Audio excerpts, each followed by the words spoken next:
파트 3. 왕노인을 현지 사역자로 세우다. 만주의 대도시와 중소도시, 농촌을 돌아다니며 복음을 전하던 로스는 잉커우로 잠시 돌아왔다. 그때 그는 자신의 선교를 오랫동안 돕게 될 중국인 왕노인을 만나게 된다. 잉커우의 한 거리를 지나가던 로스는 횡설수설하며 몸을 비틀거리던 그를 보았다. 그가 몸을 비틀거리며 쓰러지려 하자 로스가 그를 부축하며 다시 일으켜 세웠다. 왕노인은 괜찮다고 말하더니 갑자기 혼자 미친 듯이 크게 웃었다.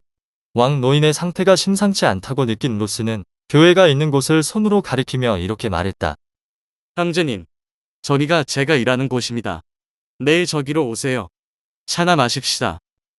다음날 왕노인은 정말 교회에 나와 어제 자신이 경황이 없어서 고맙다는 말을 하지 못해서 찾아왔다고 말했다. 로스와 왕노인은 차를 마시며 서로 대화를 나누었다. 로스는 왕노인에게 자신은 하나님을 믿는 목사이며 중국인에게 복음을 전하기 위해 만주에 왔다고 말했다. 그제야 자신이 온 곳이 교회라는 사실을 알게 된 왕노인은 얼굴이 새하얗게 질려서 말했다. 나는 불교 신자입니다.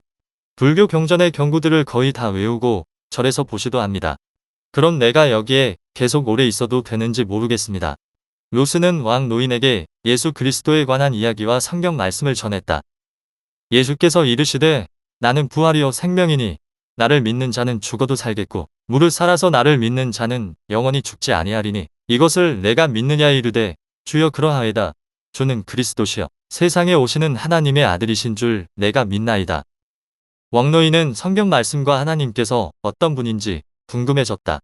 그 이후로 예배에 참석하고 예수 그리스도 안에서 선포된 하나님의 말씀을 배우고자 노력했다. 그러다 왕노인은 로스에게 세례를 받고 싶다고 했고 세례교인이 되기 위해 교리를 공부하는 반에 들어갔다. 그러던 어느 날 밤이었다. 왕노인이 로스를 찾아와 말했다. 목사님, 사실 저는 아편쟁이입니다. 목사님을 처음 만났을 때 비틀거리며 횡설수설한 것도 다 아편에 취해서 그런 것입니다. 이런 저도 진정한 그리스도인이 될 수 있습니까? 잠자코 그의 말을 듣던 로스는 단호하게 말했다. 아편에 취하는 것은 죄이며 기독교인이라면 아편을 입에 대어서는 안 됩니다. 형제님, 세례를 받기 전에 아편을 끊으십시오. 왕노인은 그날 밤 교회에 가서 회개하고 세례를 받기 전에 꼭 아편을 끊겠다고 하나님께 기도했다. 하지만 아편에 중독되었던 왕노인은 하루아침에 아편을 끊을 수는 없었다. 아편을 피지 않자 그는 금단 현상으로 계속 몸부림쳤다. 금단 현상을 참지 못하던 왕노인은 공망대를 잡아 폈고 그러한 자신의 모습에 절망했다. 왕노인은 계속 갈팡질팡하는 자신의 모습에 문제의식을 느껴 공방대를 부러뜨렸다. 아편을 피지 못하는 고통 속에서 왕노인은 자포자기한 상태로 침상에 널브러져 누웠다. 그때 책꽂이에 있는 성경이 보였다. 왕노인이 성경을 펼치자 마가복음 말씀이 나타났다. 예수님이 혈류병을 앓던 여인을 고쳐주신 내용이 기록된 마가복음 5장 25절에서 29절의 말씀이었다. 12해를 혈루증으로 앓아온 한 여자가 있어 많은 의사에게 많은 괴로움을 받았고 가진 것도 다 허비하였으되 아무 효험이 없고 도리어 더 중하여졌던 차에 예수의 소문을 듣고 무리 가운데 끼어 뒤로 와서 그의 옷에 손을 대니 이는 내가 그의 옷에만 손을 대어도 구원을 받으리라 생각하느니라. 이에 그의 혈루 근원이 곧 나름에 병이 나은 줄을 몸에 깨달으니라. 이 말씀을 읽은 왕노인은 자신의 유일한 희망은 하나님뿐이라는 사실을 깨달았다. 그는 무릎을 꿇고 눈물을 흘리며 3일 밤낮을 계속해서 몸부림치며 하나님께 기도했고 아편에 대한 강박관념에서 완전히 자유로워졌다. 이제 왕노인은 아편에서 완벽하게 해방되었고 하나님의 자녀로서 완전한 자유를 얻었다. 아편을 끊고 세례를 받은 왕노인은 매주 예배를 드리고 로스를 도와 교회에서 열심히 봉사했다. 왕노인은 성경 말씀을 읽고 하나님께 기도하여 아편에서 해방되었던 사건을 성도들에게 간증했다. 예수님을 구주로 믿고 하나님의 자녀가 된 것을 기뻐했다. 로스는 성경 말씀을 즐거워하고 교회에 헌신하는 왕노인에게 전도사가 될 것을 권면했다. 그는 망설임 없이 로스의 제안을 받아들여 앞으로 전도사로 살아가겠다고 대답했다. 그런데 그는 전도사가 될 수 있어서 기쁘면서도 로스가 자신에게 전도사가 되라고 한 이유가 궁금했다.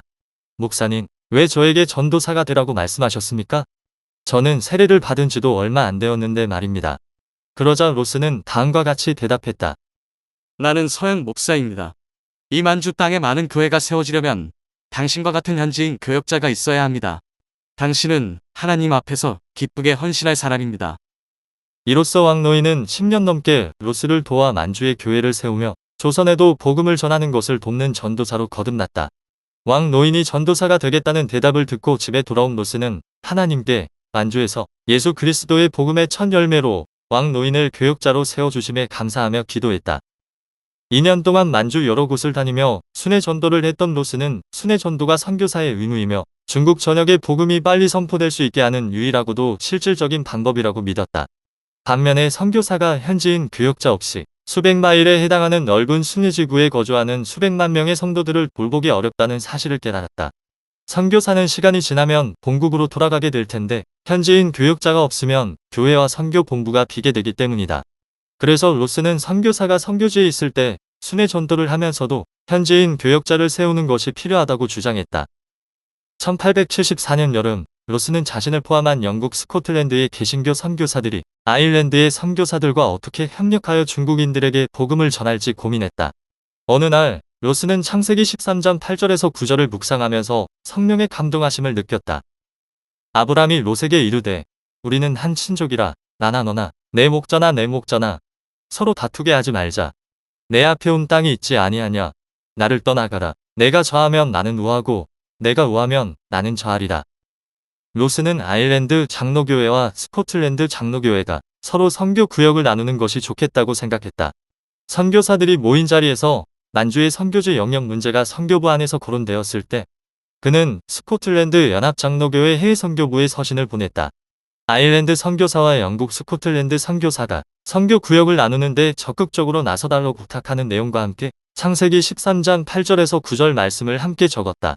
한편 로스와 선교 구역 문제를 논의하던 아일랜드 선교사 헌터가 로스를 찾아와 만주 어느 곳에서 선교 사역을 하고 싶은지 물었다. 로스는 그에게 다음과 같이 말했다. 선교사님이 그동안 만주에서 사역하셨으니 이곳 잉커우를 포함한 만주의 서쪽을 계속 선교지로 맡아주시면 좋겠습니다. 우리 영국 스코틀랜드 선교사들은 선양에 있는 만주의 동쪽과 북쪽 지역을 선교지로 맡겠습니다. 헌터는 로스가 만주의 동쪽과 북쪽 지역을 선교 지역으로 맡겠다고 하자 의아해했다. 나야 이전부터 선교에 온 잉커우에서 계속 선교하게 되면 좋지만 선양이 있는 만주의 동쪽과 북쪽 땅은 아직 선교사들이 가보지 못한 곳이 더 많습니다. 스코틀랜드의 목사님들이 선교하는 데 많이 힘들지 않겠습니까? 로스는 헌터에게 자신은 만주의 최대 도시인 선양에서 복음을 전하기를 하나님께 계속 기도해왔다며 무엇보다 조선에 가보고 싶다고 말했다. 만주의 북동쪽에 있으며 최대 도시이자 중심지였던 선양은 조선과도 가까웠기 때문이다. 선양은 한때 청나라의 수도였기 때문에 청나라 황제가 기거했던 궁이 있는 곳이었다. 또 조선 사신들이 청나라의 베이징으로 가기 위해서는 꼭 거쳐야 하는 길목이기도 했다. 그래서 로스는 선양에서 조선인을 만날 수 있을 거라고 기대했다. 즉 로스는 선양이 중국 만주의 최대 도시이며 청나라 왕조에서 정치적으로도 중요한 의미가 있는 곳이므로 스코틀랜드 연합 장로교회 해외 선교부가 만주의 동북부 지방을 맡아야 하며 이 지역에 장로교 선교부가 있어야 한다고 보았다. 또 만주에서 개신교의 효과적인 선교를 위해서는 사실상 청나라의 두 번째 도시인 선양에 선교부가 있어야 한다고 생각했다. 더 나아가 원래 선교부가 있던 잉커우에서 선양에 이르는 주요 거점 지역에 교회가 세워져야 한다고 주장했다. 옆에서 로스와 헌터의 대화를 가만히 듣고 있던 왕 노인은 교회로 돌아가는 길에 로스에게 물었다. 목사님, 언제부터 조선에 대해 알고 계셨습니까? 지난 1년 동안 저한테는 조선에 대해 한 번도 말씀하신 적이 없으셨는데 로스는 웃으면서 그에게 대답했다. 만주에서 선교를 시작할 때 윌리엄슨 목사님으로부터 조선에서 순교한 토마스 목사님의 이야기를 들었습니다. 그때 조선에 대해 알게 되었습니다. 그때부터 선교할 수 있는 안정적인 상황이 조성되면 조선에 가서 복음을 전하고자 하나님께 계속 기도해왔습니다. 그러자 왕 노인은 걱정하며 말했다. 조선은 몇 년 전 왕의 아버지인 흥선대원군이 천주교 교인들을 박해할 정도로 선교하기 위험한 나라입니다. 이러한 왕 노인의 걱정에도 로스는 힘있게 말했다. 저는 오랫동안 조선 선교를 준비해왔습니다. 조선 사신이 선양까지 오는 길을 이용하여 조선인들에게 복음을 전하는 일부터 시작하면 분명 조선에도 복음이 전해질 것입니다. 이를 위해서는 먼저 한글 성경이 필요합니다. 왕 노인은 로스의 구체적인 조선 선교 계획을 듣고서 깜짝 놀랐다. 로스는 조선에서 청나라로 파견하는 사신단이 지나가는 도시가 선양이고 선양이 조선의 국경에 있는 도시인 의조와 가깝다는 사실을 이미 파악하고 있었기에 선양에서 만주와 조선에 대한 선교 사역을 동시에 진행하려 했다.